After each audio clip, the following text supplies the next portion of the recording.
In this video, we're going to talk about perfecting your early game and getting an early lead. You all know my philosophy with Pokemon Unite. It's get a lead early and don't give that experience back to the enemy team. Now, I'm going to be talking through this as a jungler, as a lane healer, as a lane tank, as a lane stacker, and as a lane mage. And I'm also going to end on a tier list. So let's start with our mage laning phase.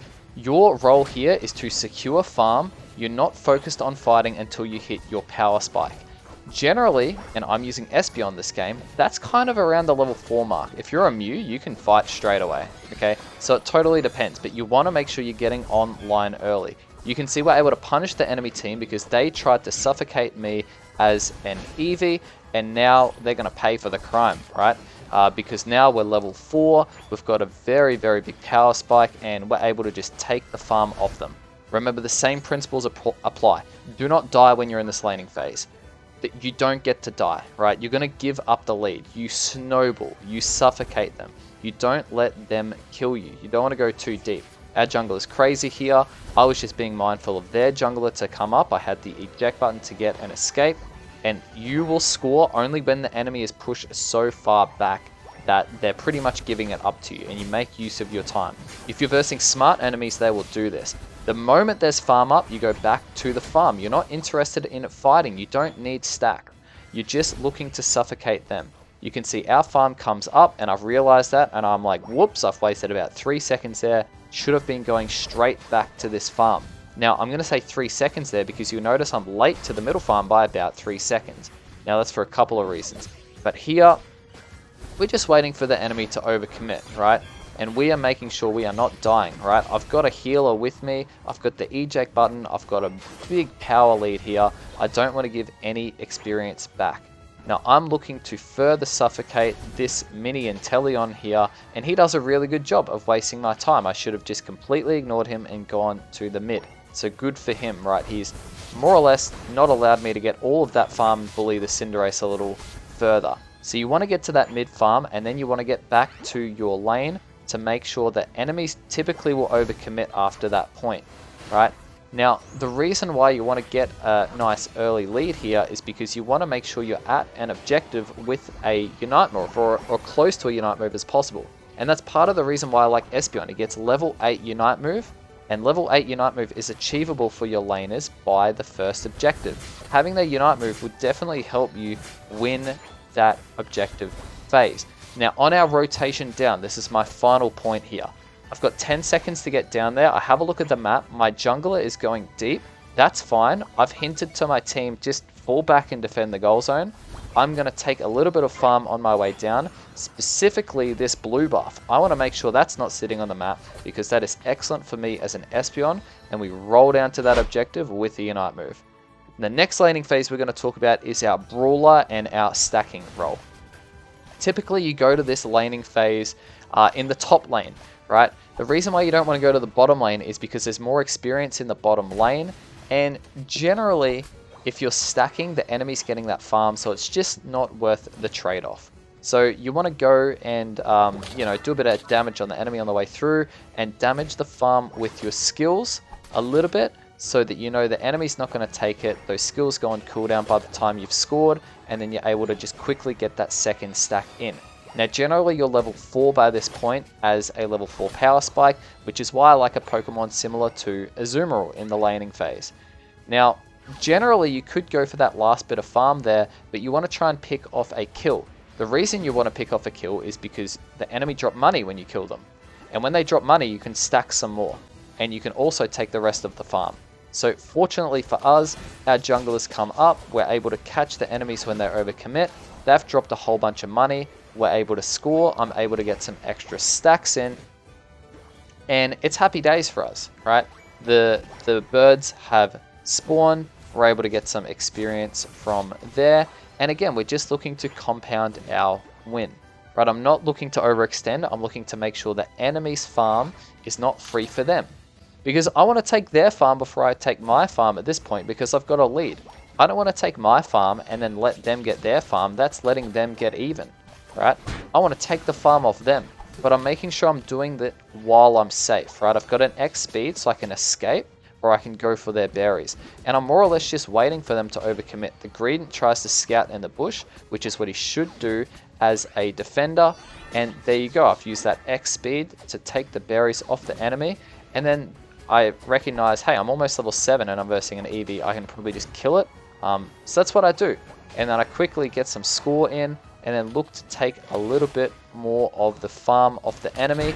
All the while, our Blastoise was able to get some free farm back on our side of the map. So we've done really well there. We've got all of our stacks in, and we've won the top lane hard. The only trade-off there is we have not gone to the middle farm. So hopefully our team played that middle farm relatively safely. We've given that up, but that's the trade-off. Now at this point, you continue winning, right? You continue compounding your win. You're on a Azumarill at this point, and you get your Unite move at level 8. You have a look at the time, and you realize that if their jungler has done the right thing, they're probably up to the 3rd rotation of their buffs, right? If they've been doing their buffs properly. These are your buffs, right? You're ahead, you've got the lead. Don't let them get their farm entirely for free. That's letting them get some catch up. But make sure if you're going this deep, you've got escape. Notice how I've got the Unite move and the X speed. I'm able to get out of any tricky engages I get caught early here. So we're able to go down to that objective with the Unite move. Let's talk through the healing laning phase. As the healer, I have gone Eldegoss, but another really good healer is Hoop. Now, as you're in this laning phase, notice I've got a stacking Azumarill with me. That's totally fine. I want to make sure I'm with him because I have got an experience share.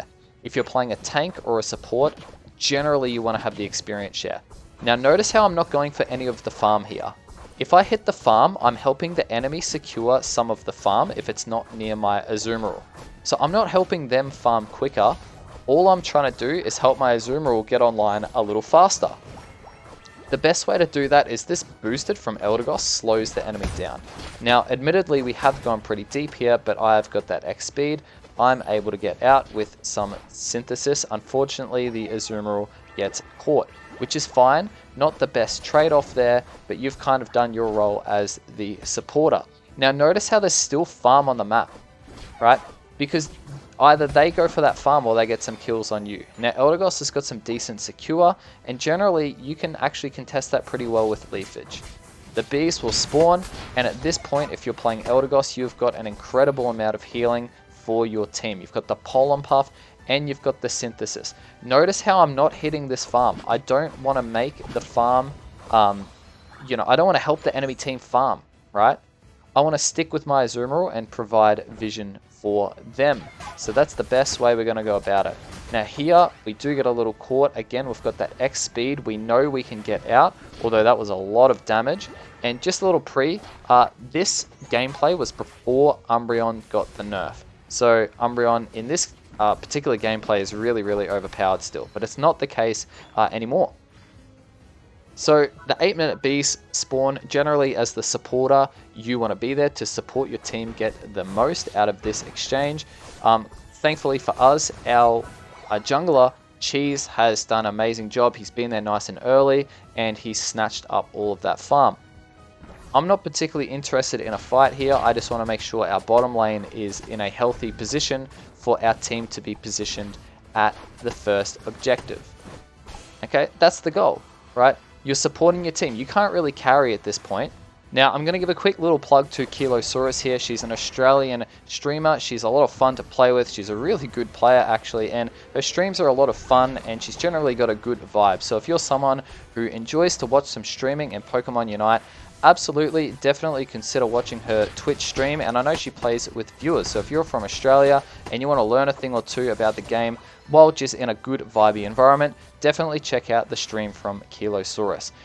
Ending on this, generally as the supporter in this lane, you just want to support your team. You're holding the goal zone and you're making sure they are staying alive, hoping that the rest of your team will come down and help you with the first objective. Let's consider playing this laning phase as a tank.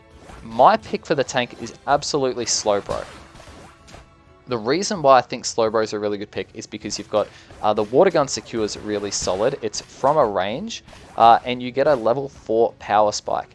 EXP share is also a really solid item on the Slowbro as well, and you can pick your first skill based off of what's going to cause your team difficulty. Now, because Water Gun's such great secure, generally you can try and snipe their experience off them. I've played that terribly. I'm surprised their Slowbro didn't secure that. And then you try and make sure you're back in time to get that free 30% experience from that experience share with your teammate. So notice how we've got a level 4 and a level 5 power spike here. If we don't have the experience share, giving us a lot more experience and some decent early secure, this laning phase is definitely going to be very tricky for us. So that's what we aim to do here. We aim to just try and get to our level 4 and our level 5 power spike, focusing on the farm. Notice there was no fighting there. As soon as we hit this level 4, then we can start to steamroll because we've hit our power spike. So we get some of those birds there, and we're able to follow up, we're able to get some secures, and we're in a really good spot. Now we've got the big power spike, right? So in this particular gameplay, I'm looking at the enemy team, and I'm thinking, we've got a Decidueye, we've got a Gardevoir. I think Telekinesis is going to be really good because trapping the enemy in one spot, especially with Surf as well, trapping them in one spot to help the Future Sight damage and that either Spirit Shackle or Razor Leaf damage to come out is going to be very, very helpful for the team. Now notice this is becoming a bit of a theme for each of our laning gameplays. At that 8 minutes, you want to try and make sure you are getting to that mid farm. I am there about 3 seconds late, and well, luckily for our team, the other team didn't mow it up too quickly, although our team was there. And at this point, we've got a pretty solid lead here. And that's thanks to being a strong Slowbro and playing the early smart, right? Not dying. Now, Telekinesis has been my pick purely based on matchup. The thing I want to focus on here is playing this tank role. You are the front line. You are there, so you're soaking some damage. And you're trying to just buy your team time so they can get kills on the enemy, or they can try and get some of the farm that you're buying the time for your team to do. I honestly think I definitely overcommitted there, and that's a mistake because as you can see, I die, their team wins on the farming exchange, which is definitely not great for me. So unfortunately, I've let my team down a little bit there, but we're still down for that 7-minute mark. And as the tank role, you are there to provide vision for your team. And the Surf and the Telekinesis is purely for the matchup. Now let's have a look at the early gameplay as a jungler. What you want to do here is you want to take your buffs first through this rotation. I am kind of a big fan of Venusaur personally, Solar Beam Venusaur. I think it's in a really strong spot. So that's the Pokemon I'm going to showcase. Right. Now, you take your buffs first, you don't let the buffs hit you, right? You avoid getting hit by the buffs because that'll slow you down. And the reason why you're taking them first before the Baltoys is because this farm in the central area will spawn exactly 1 minute after you've just killed it. So I notice how I've taken the blue buff first and then the red buff. So that means when I return to my jungle, I want to be returning to that blue buff at about the 8-minute 30 mark. Which means that I go down to this laning phase, and the whole point of being down here is to help your team win the exchange at the birds. You're not looking to take all their farm, you're not looking to be greedy in that sense, and you're also not looking to over push and spend all your time trying to kill them at their base. You're looking to take the farm, help your team win on the experience exchange, and get back to your jungle for that second rotation. As a jungler, time is of the essence. So as you can see, I've gone in there with a bit of Sludge Bomb. We've got a bit of score presence there. We're able to get our scores in for that experience. And I am honestly a little late here going back for my rotation at the jungle. But that is totally fine because I'm just looking to do blue buff and then red buff and then get to that middle 8 minutes. I've got 20 seconds to do so, which should be enough time because generally each buff's going to take you about 8 seconds to do, and then you want 5 seconds to walk to that mid farm. The goal as a jungler is to be at this mid farm at level 7. If you're not level 7, generally I say you're a little bit behind. So at this point in the game, you're pretty safe to just go in there and get some big free experience almost on that. And if you get all of that, you'll generally be level 8, which is great. And then at this point, You then go straight back to a lane to help them win their 7-minute 20 exchange, right? Which is exactly what we've done there. The Emmy's overcommitted, which is awesome for us. We're able to get some pretty decent kill experience and some score experience in here. And that just helps us win this early laning phase down the bottom. And you're also able to hit that level 9 by the first objective. Now notice how I had two options here, stay for the birds or go back to my buffs. Since I waited a little while to do the second rotation of my buffs, they're delayed a little bit. Now, that is a little bit risky because that means that if I wasn't doing so well, I'm probably not hitting level 9 by this first objective, but that's totally fine by me. I've invested to be level 9 at this objective, and I'm just looking to do some pressing on the enemy. A lot of their team has gone down to try and get this Reggie Rock, so we're really just hoping to get this secure and more or less just defend our goal zone, right? Fortunately, my Solar Beam was the one that secured it, which is very good, and we're able to follow up and get some kills, which puts us in a healthy level 10. So as you know in Pokemon Unite, my philosophy is win early, snowball the game, don't give back the catch-up experience, and go into the Rayquaza fight with a experience lead. The best way to do that is pick Pokemon that are good early in the game, right? That's the best way. So I'm going to be classifying each Pokemon in a tier list to kind of help give you a feel for what I think you should be using in the lane or in the jungle to master your early game of Pokemon Unite. So let's start with our Speedsters. I'm going to say the best in class for the Speedsters for getting an early lead, in my honest opinion, is Zoroark. Okay, I know there's going to be some disagreements. It did just get a slight nerf. This Pokemon is incredibly strong in the jungle. It can go to a lane. It can absolutely destroy at that gank. Leafeon is a very, very good pick. Dodrio is a very, very good pick. I just think Talonflame is a little weak. I think you'll need a bit of help with this Pokemon. I would generally avoid Absol. Zeraora at the moment is a very good pick. And Gengar, in my opinion, just comes on a little bit too late in contrast to the other Pokemon. Let's move on to our attackers. Now, honestly, in terms of, I know I'm going to do this for the laning phase, I think the best attacker in slot for getting an early lead is Espeon. Espeon is incredibly strong. Now, this is tightly contested with Mew. Mew is really, really strong early. Same as Ninetales. Ninetales is incredibly strong early. So these Pokemon are very, very good picks. Okay. Same as Inteleon. Inteleon early is absolutely incredible. Probably even contest as well. So those four attackers are amazing early. If you pick any of those, you can use them in lane. Inteleon and Mew work in the jungle as well. But let's move on to some of our others. Dragapult, I would generally avoid using Dragapult, but you might say he comes online a little too late. A little bit dependent on the team comp as well, so I'm going to just throw Dragapult in that. Avoid it. Chandelure did get a nerf, and I think you're just going to need a little bit of assistance with Chandelure. Gardevoir, honestly, it's almost too late by the time it comes online, but it is pretty good at level 5 with Future Sight or Psyshock. So I'm going to say just a little bit too late in my opinion. Level 8, you can only really afford to have one of those on a strong team if you want to get an early lead.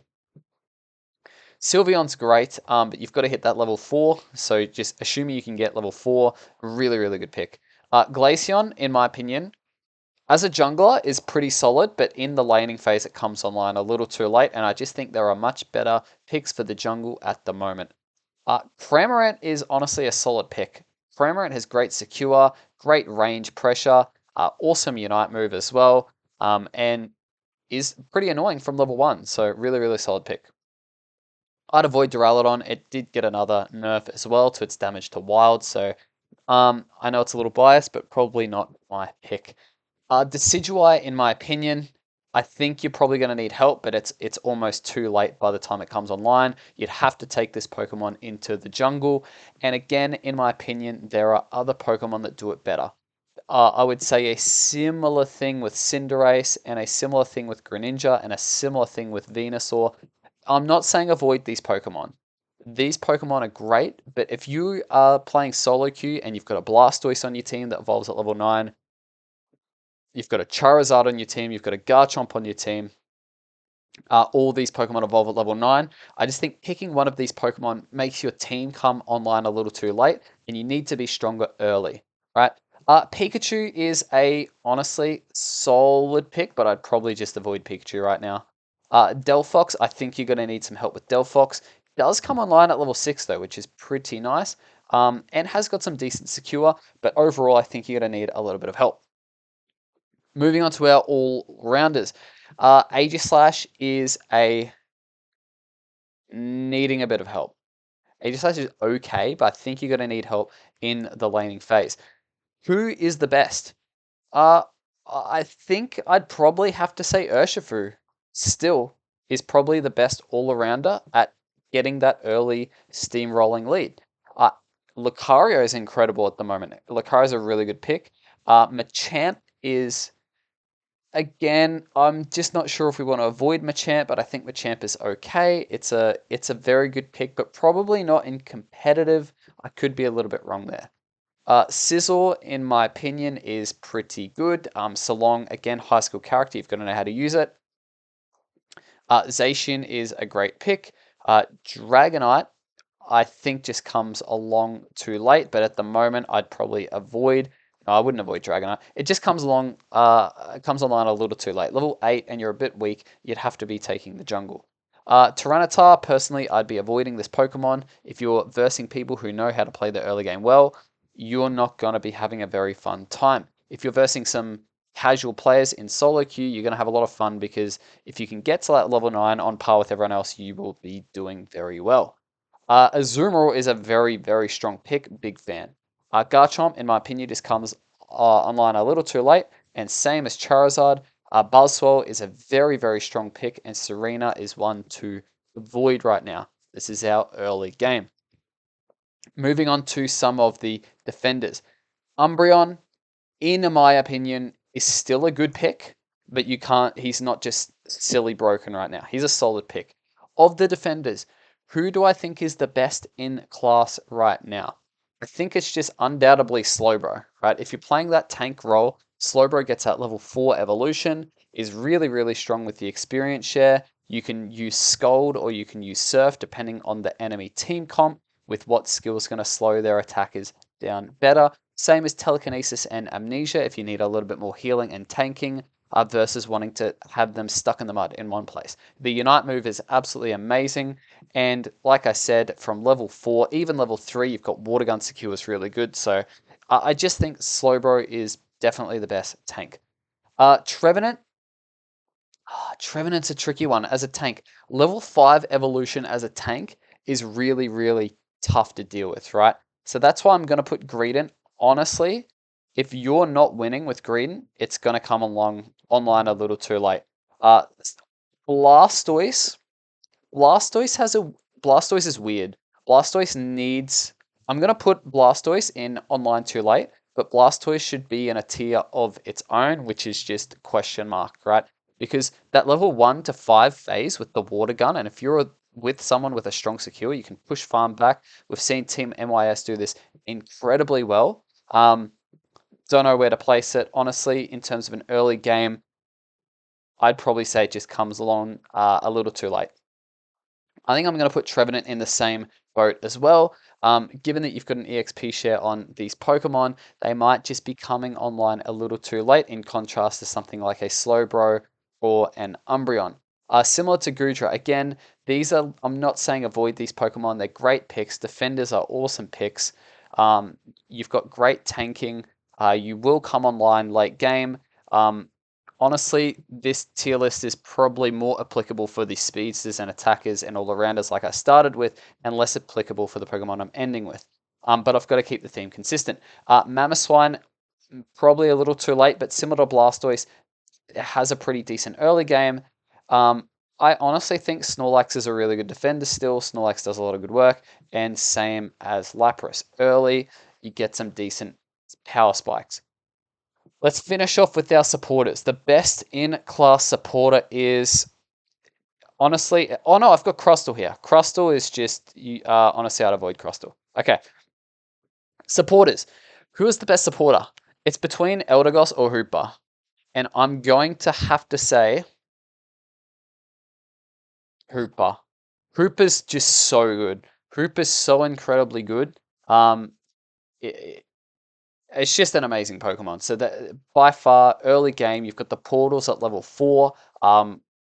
I just think it's too hard to beat. Very, very, very closely followed up by Eldegoss. Eldegoss, I'd love to put the two of them there, but I'm only putting one in there. Eldegoss is a extremely good pick. Same as Clefable early, same as Blissey early.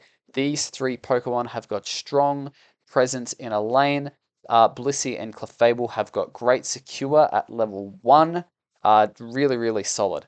Wigglytuff, I think, is Sing did get a buff. I'm probably a little wrong here, but I'd probably avoid Wigglytuff at the moment. I think Comfey is a, a totally depends on team comp, but I think Comfey's a pretty solid pick as well. Solo Q Sableye can just go away, and but competitive people can be as creative and as well as they want, and we've seen it be successful. But solo queue, if you play Sableye, you're adding literally zero value without comms. And Mr. Mime, the one to finish on, I think Mr. Mime is a pretty good pick, as long as you're using this Pokemon properly. So that is the tier list, in my opinion, of classing each Pokemon by how strong they are in their early game. And I think it's very important to use Pokemon that are good in the early game so you can steamroll and get that experience lead. So I would be picking Pokemon that are in this top class or as a very good pick if you want to practice and perfect mastering your early game.